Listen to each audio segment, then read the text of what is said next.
What happens when you combine quinacridone rose and a French ultramarine together? Well, you recreate Rose of Ultramarine from Daniel Smith. Let me explain.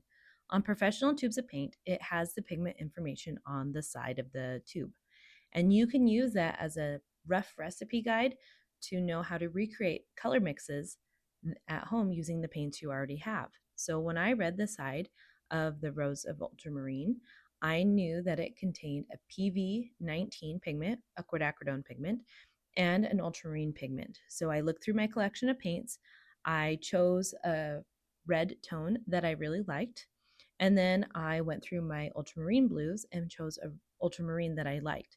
Now I knew that this was a very granulating pigment, so I chose one of my more granulating ultramarines, and that is the French ultramarine from Schminke.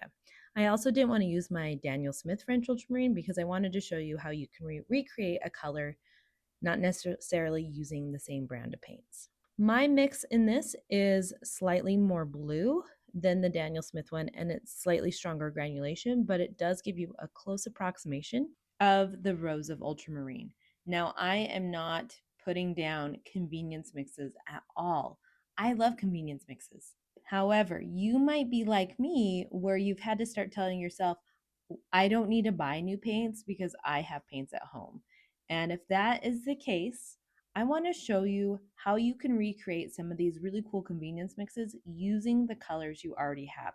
And in the process, you'll also better understand the pigments and how they work together to create these beautiful mixes. Now let me show you one more thing. If you take that Rose of Ultramarine mix, add a little bit more blue to it so it's a little bit more purple, and you add just a little touch of chromium oxide green, PG17, you have now recreated Schminke's Wild Purple, which is a limited edition color. It was really expensive and it is gorgeous. So if you would like to learn more about how to recreate these mixes at home using the paints you already have, be sure to follow along.